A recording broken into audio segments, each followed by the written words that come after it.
My husband Camille apologized to me in such a Philippines manner, saying he got his mistress pregnant and we needed to break up.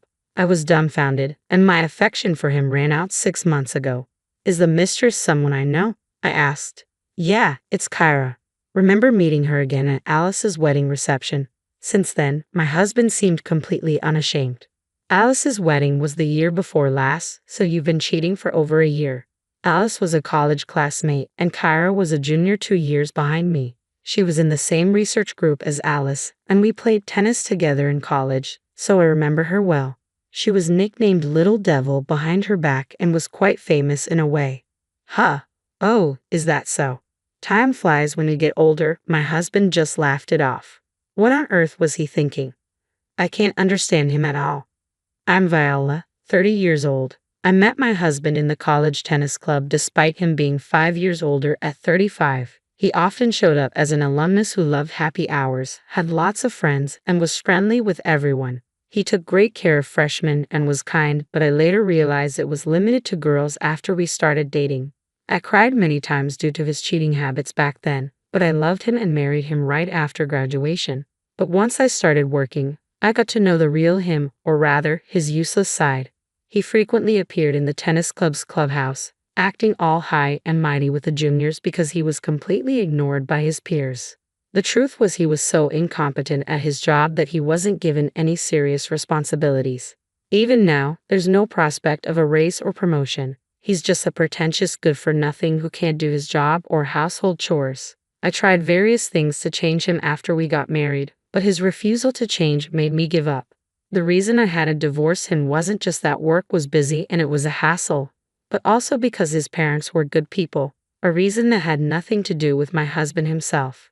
So look, we need to split up quickly because of the baby coming. You can have this apartment, and I'll leave. That's the end of it, okay? I was taken aback by his careless words and my husband's sly grin. What? No way. Let's part ways cleanly. This is not a good opportunity. As I neared my 40s, I started wanting a child. I had graduated college and started working as a full-time employee. I found myself in a situation where I was earning more than my husband, and my company offered excellent parental and maternity leave benefits. I was ready to start a family, but despite our efforts, it just wasn't happening, and it broke my heart. The love I once felt for my husband had dwindled away, especially after discovering his affair and the news that he got the other woman pregnant. I was determined to cleanly and completely end the relationship. What infuriated me even more was his lack of remorse. Instead of apologizing, he simply voiced his needs and demands. It was evident that it was time to put an end to this unpleasant relationship that had dragged on for years. We would involve a lawyer, ask for compensation, and divide our property. And of course, we would expect something from Kyra as well. However, when I voiced my concerns about the financial aspect, my husband callously suggested that I take on the debt myself since it was his affair that caused the separation. When I glared at him, he relented, admitting that he might need his father's help to cover the expenses. I proceeded with the divorce proceedings and hired a lawyer.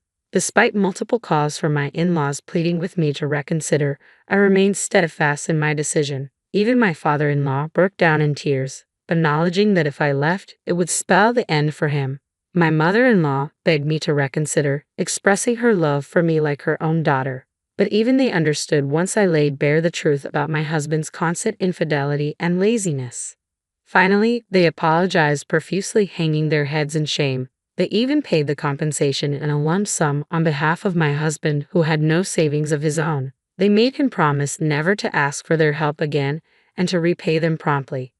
I still can't fathom how such a careless and irresponsible man could come from parents as decent and responsible as his. I decided to retreat to my parents' house. The divorce proceedings, which I had anticipated as a hassle, wrapped up faster than I expected. Returning to my recently relocated family home, 6 months flew by. I found myself consumed by work on weekdays and occupied with household chores on weekends, leaving little room to dwell on my ex-husband. Then, out of the blue, my best friend Alice called, seething with anger from the moment she started speaking.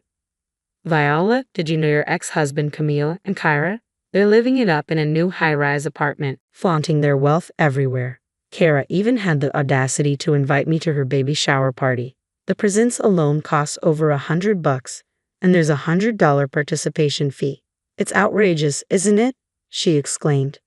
I was taken aback by the news. I hadn't realized that Kyra had given birth, let alone why she would reach out to Alice. Both my ex-husband and Kyra were well aware that Alice was my best friend. Why would Kyra even extend an invitation to her, knowing Alice would undoubtedly relay everything to me? When I tentatively mentioned this to Alice, her anger escalated even further. She did it deliberately, Viola. Deliberately. That awful woman had the nerve to tell me she's so happy now, thanks to Viola breaking up with Camille. Can you believe her audacity? She's the worst kind of person. I want to put her in her place somehow. Alice raged. That nickname from our college days resurfaced in my mind. Kara was always known as the little devil, stirring up trouble among seemingly happy couples. Even when relationships were strained because of her involvement, she remained composed, wearing a facade of innocence. If a couple splits up just because someone else shows interest, it wasn't true love to begin with, right? They would have broken up eventually anyway, so what's the harm? She'd say, her words dripping with sugary sweetness, all the while smirking knowingly. I felt a pang of pity for Kyra, realizing she might never have experienced genuine love. Despite this, I knew better than to involve myself with her, so I made the conscious decision to keep my distance, at least for the time being. Kara didn't matter much to me. There was something else that demanded my attention. Alice. There's only one newly constructed high-rise apartment building, right? Have you heard anything about them moving in? I asked Alice, seeking any information she might have. I've never met them, Alice quickly replied, but apparently it was very recent. They'd been boasting about securing a spot. Fortunately, someone who had bought one of the units had to relocate for work and put it back on the market without moving in. Ah, it makes sense, I nodded, processing the information. So, your moving day is Sunday, right? The baby shower party is on Saturday. You'll only need to be cautious for one day. There are multiple elevators, and they might use different entrances. You're right, we haven't crossed paths so far, so it should be fine. Alice concurred. We live together, but unexpected situations can still arise. As fate would have it, an unexpected situation did indeed unfold on Saturday. While waiting for the elevator on the first floor, I found myself face to face with my ex-husband and Kyra as they stepped out of the elevator. Hey, Viola, what are you doing here? My ex-husband spoke first, with Kyra chiming in. Viola, are you here to celebrate with us? You must be eager to see our adorable baby, aren't you? Kyra's voice was cheerful, her smile radiant, but her eyes betrayed a different story. They held no hint of amusement. What? Seriously, did you come to crash the party without an invitation? My ex-husband interjected, his tone incredulous. To scope out the high-rise apartment or catch a glimpse of our little prince. The casual reference to the baby as both baby and prince grated on my nerves. That's not it, I retorted coolly. I was just waiting for the elevator. I responded, consciously switching to a polite tone midway through the conversation. Camille was now my ex, essentially a stranger, and I didn't want to create a scene. Ha, so you're planning to visit my house after all? Camille remarked with a hint of amusement. You're so silly, Viola. Stop being stubborn. Perhaps you're just envious of our luxurious high-rise apartment and our adorable little prince. Do you still harbor feelings for me? Are you feeling lonely and longing to see me again? Camille, that's not acceptable, I interjected firmly. Regardless of any lingering emotions you think I may have, you're now married to Kyra. It's inappropriate for me to barge into your home uninvited.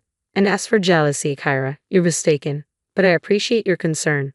Camille continued, dismissing my words. Sorry, Viola, but Kyra and our son are our top priorities now.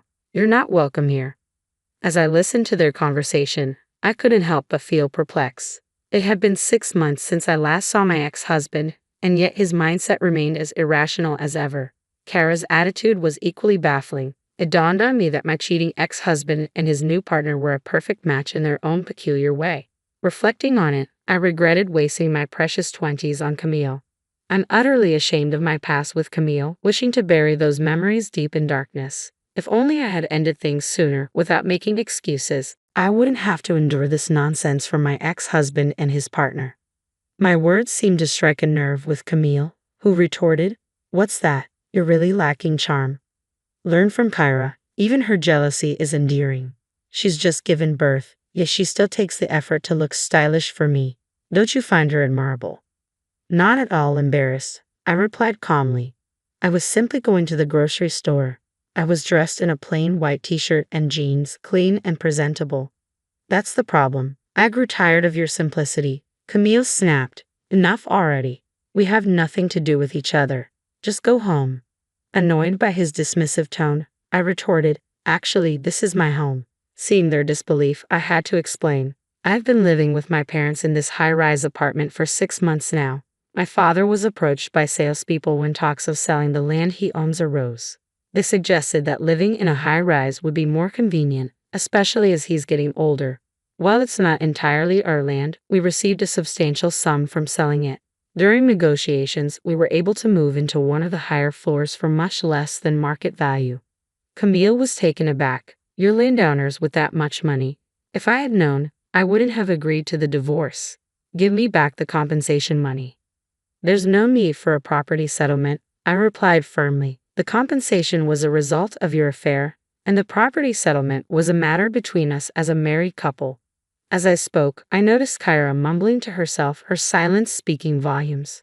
I caught it. I can't believe Viola is living in a high-rise. I thought I had totally won, Kyra exclaimed, shooting me a glare. But Viola, you don't have a baby or a loving partner, do you? I haven't lost yet. Look, Kyra, I was never competing with you, I replied calmly. In fact, I'm thankful to you for giving me the opportunity to break up with Camille. Oh, and I'm moving out of my house tomorrow, so I don't think we'll see each other again. What? Why? You just moved into a high-rise, they both exclaimed in surprise. I shrugged, explaining, maybe it's a matter of different values. It just wasn't a good fit for my family. I found living in a high-rise unsuitable for hanging laundry outside. There are no balconies on the higher floors for safety, and only some windows can be opened. It wasn't suitable for my mother and me, who preferred drying laundry and bedding in natural sunlight and wind without using a dryer. Plus, the intense sunlight made it too hot even with the air conditioning on. The building also shakes quite a bit during even a magnitude 3 earthquake. It's designed to sway to prevent collapse, and the higher floors shake more. It was terrifying.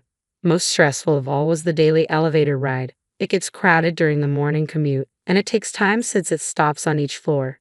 The advertised 3-minute walk from the station felt much longer in the elevator. We were too bothered by the drawbacks unique to high-rise living, so we decided to move to a regular house with a garden. After all, luckily, our apartment sold quickly at almost the same price we bought it for. As I finished explaining, both my ex-husband and Kyra grinned. So we'll never see each other again. So, a high-rise wasn't suitable for commoners like you. It's more suited for an elite celebrity family like mine, Kyra remarked sarcastically. I couldn't comprehend how he arrived at that conclusion, but one thing became abundantly clear. What I grew to despise and ultimately gave up on was that facet of you, pretentiousness without substance, and unwillingness to change or exert any effort. I reached my breaking point with you, but it's all right now. You're beyond repair, so goodbye, I repeated, echoing my ex-husband's own words back to him. Stepping into the just-arrived elevator, I glanced at Kyra, who was glaring at both my astonished ex-husband and me. Right before the doors closed, I added one final remark. By the way, are you sure the child is truly yours? My ex-husband looked utterly perplexed, prompting me to clarify. I mean exactly what I said, right, Kyra? You understand what I'm implying, don't you? As the doors closed, I didn't know what transpired next in reality. However, during our struggle to conceive, I underwent tests at the gynecologist's, which revealed no issues on my end. I began to suspect the problem might lie with my husband, but he adamantly refused to get tested. Hence, I delivered that incendiary parting shot. Later, I heard from a mutual friend who attended Kyra's baby shower. Despite boasting about their high-rise lifestyle, my ex-husband and Kyra were residing on the 3rd floor. Additionally, despite their extravagant demands for gifts and participation fees, only cheap snacks from the grocery store were served. When a friend voiced a soft complaint, Kara reportedly exploded, demanding gratitude for the chance to see her baby up close and insisting on payment. This sparked a heated argument between my ex-husband and Kyra, leaving their gathering in disarray.